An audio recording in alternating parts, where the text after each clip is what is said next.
So let's just kick right into it and let's start and do a very simple story so we can analyze our buildings as such. Alright, so to start a new project, you click on this particular icon here, new project.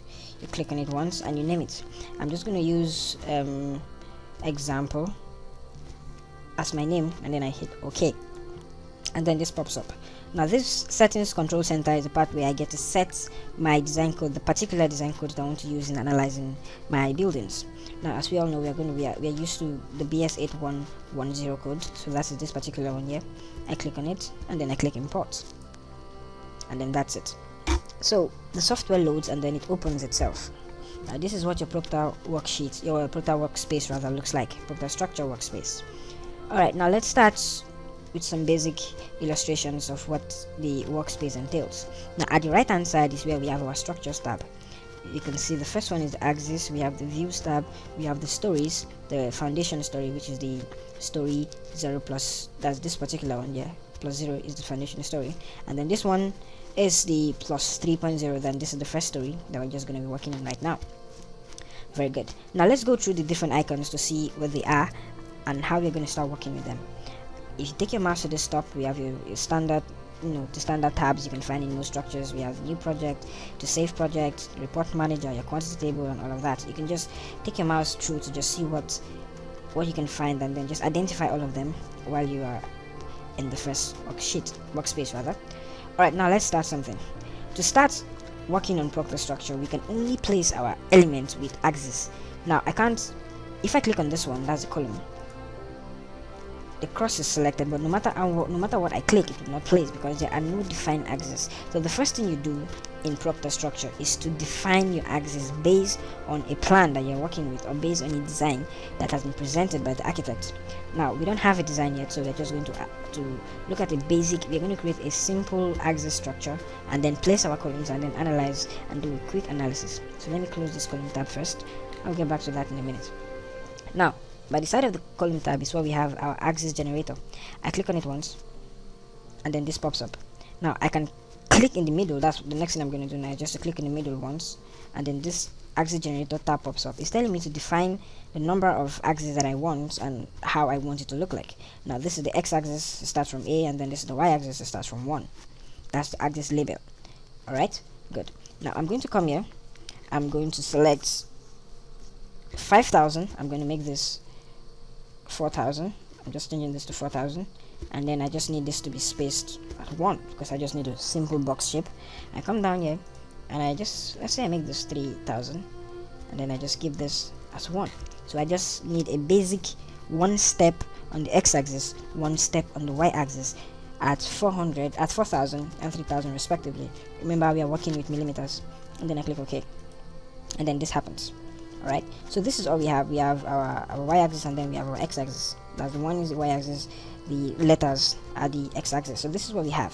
So let's start placing members on the axis. So I'm going to start with the column, because what we do in Protastructure is we place our columns, then we place our beams, then we place our slabs. So that's how the load is being transferred from the slab to the beam to the column and down to the foundation. Alright, now let's start. We're going to come here and click on the column tool. Alright, click on it once, click on it once, and then these are the settings. Okay, now let's adjust this. So we can see clearly from the tab that just popped up that these are not the dimensions of our columns. There's a B1, there's a B2. These are the sizes of our column, the sections of our columns. Now if I need, let's say I'm going to be using a small column, let's say 150, something very simple, a 150 mm by a 150 mm. This is the dimensions of my column. Now B1 and B2, I come to this tab here, I leave this one as it is, I come down, I click on this one. Now the meaning of these different what you can find here, these 9 smaller icons are just the point of intersections that you need. By default I want this to act from the center line, so I'm just going to click this one here and leave it as such. Alright, that is, and start placing. So I'm going to place 4 columns at these 4 points. I come to this point, I place it. I come to this point and I place it. I come to this point and I do this. I come to this point and I do this. Alright, and then I close this tab. So I've placed 4 columns. You can see the dimensions of the columns when you zoom in. You can see it. Now let's place the beam also before we place the slab. Now after the column, the next one is the wall. This is a reinforced wall, by the way, not a regular wall. Now the next one is the beam. I click on the beam once, and then this setting star pops up. Alright, now this B is the width. The B you can see here is the width of the beam. Alright, so say I need a beam of, let's say, 300 by 150, 300 height, 150 width, just so it aligns with my wall and it doesn't extend past the section of my wall, of my column rather. So at this B point, I'm going to put 150. This is the width of my beam, and then the H here, I'm going to put this as 300. Alright, and then I leave every other setting as it is. Remember, this, as I explained to you, is the center line that we want the beam to act on. So I click on this, and then I come to this point. Once you see axis intersection or the column intersection, meaning that the column is being placed at the axis, at the intersection of the 1 and B line axis. So if whether or not you see column intersection or you see axis intersection, it still means the same thing because the column is at the axis intersection. So I come to this point, I click on it, I drag it to the next point, axis intersection, I click on it, I take it down to the next point, click on it, I take it here to the next point, click on it, I take it to the top to the next point, and I click on it, and then I just click escape once. Then this is what I have. I have 4 columns, I have 4 beams. This is what I have. Now I'm going to put a slab in this area. Alright, good. I come to this point, slab, and then I come to this point. This is now the height of my slab. Now for this particular design, I'm just going to go for something very basic, and I'm going to say 100 as the height of the slab. Now this is my concrete cover. Let's say I just make this 20 just because I want to, and then we have this. Now we have, if we put our slab here, we can just place it. We're not putting any other settings. We're just adjusting the setting, the height of the slab, and then we just place it at the middle, and then this is what we have. Good. Now I close this. Now I'm going to just leave this like this. This is just all I'm doing right now, and then we're going to run a quick analysis on this. Let me show you how the loads are being transferred to the beam. I click on this, I come down to edit member loads, and then I click on it, and then this section just shows you how this beam carries different reactions. At this top part, this is what we have different loads here. If you look at this point, if I come to this last part and I click on it, this is the first load that is acting on the beam, or the last load that is acting on the beam rather, and then this is the effective load of the slab that is being transferred to the beam. As you can see, the profile is like what I showed you earlier. If you move it to the side, you can see it. So this area is what is being depicted here. This 1s1 load that is being transferred to this point, and this is the profile of the load. Alright, so this load is being transferred down to this beam. We have an additional self weight of the beam. So this self weight of the beam combined with this slab weight gives this reaction here. Rg is equals to 6.2 kilonewton, which means that this edge is carrying 6.2 kilonewton. This edge is carrying 6.2 kilonewton. So these are now the reactions at the 2 edges of the beam due to the self weight of the beam, due to the load of the slab that is being transferred. That's how the software was able to calculate it and get you these particular values. Now I'm just going to go ahead and close this one with OK. We're good to go. Now let's move forward. I take my mouse from this top part. I'm looking for one building analysis. I click on my building analysis tab. Alright, and it just saves your project before it opens up the smaller tab that we can use to analyze a structure.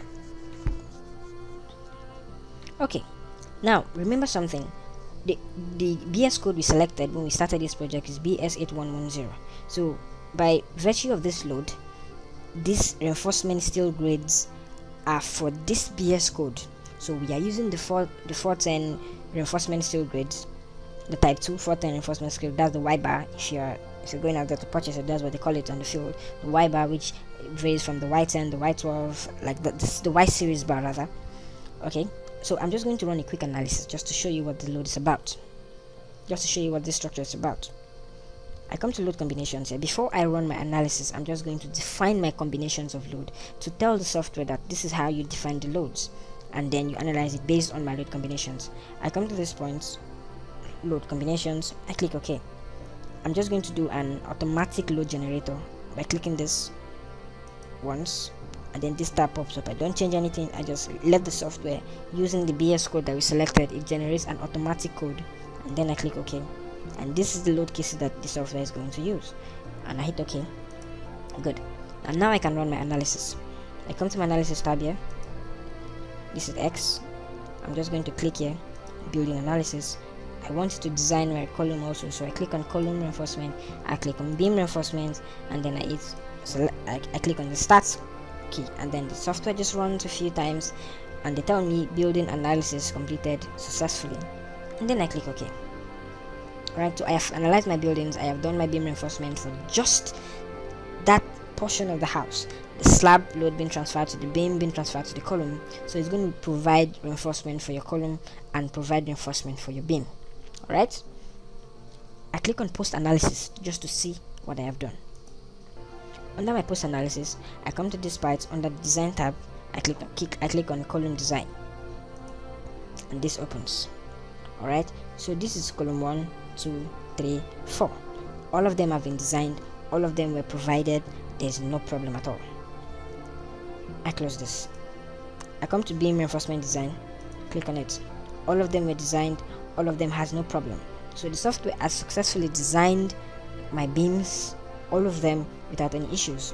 Alright, and then I close this. Thank you for being part of today's classes. Until next time, everybody, stay safe.